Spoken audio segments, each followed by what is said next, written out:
Hello everyone, it's Father Richard again, and I've stepped just outside of the train station here in Caserta. You can see it's kind of a modern building, probably dating from the 50s or 60s.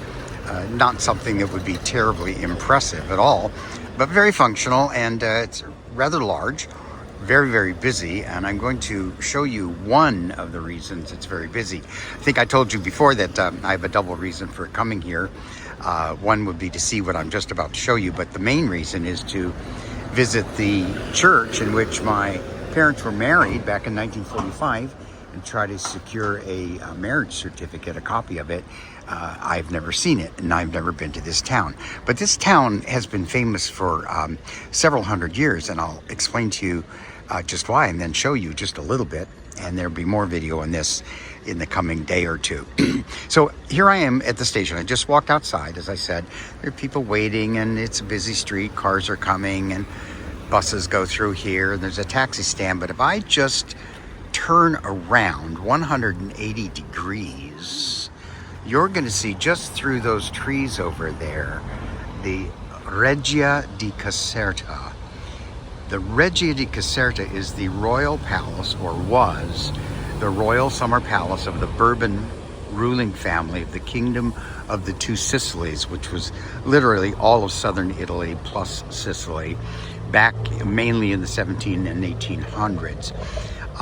This royal palace is now a magnificent museum, and I'll be going over there in the next day or so. Let me just give you the basics. It's 5 stories high.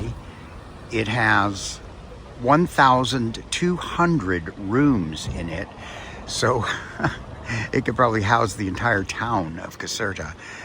In any case, the somewhat excesses of former royal families can be seen right here, but it is a masterpiece of Baroque and classical architecture, Baroque and classical. That was the word I was looking for, and I'll be going over there. It gets about 1 million visitors a year.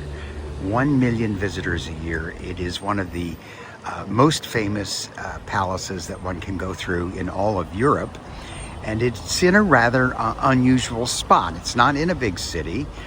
Naples is about 30 miles to the south of us here, and Caserta was a way for the royal family to get out of the chaos and the heat and, frankly, what was a lot of dirt in Naples at the time, and come up here basically to the countryside, except they bought up an unbelievable amount of the countryside, because this palace happens to sit on extremely extensive grounds.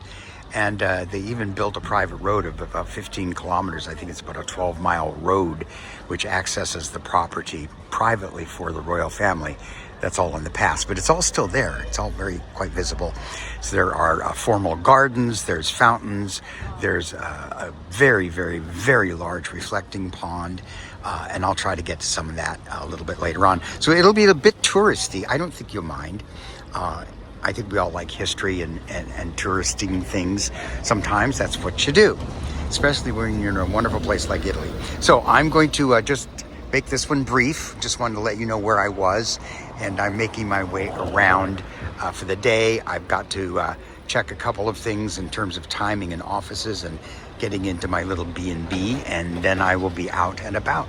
So for the moment, again, may the Blessed Virgin Mary watch over you with Christ her Son, and we'll be back in Caserta and the Royal Palace real soon. Bye-bye.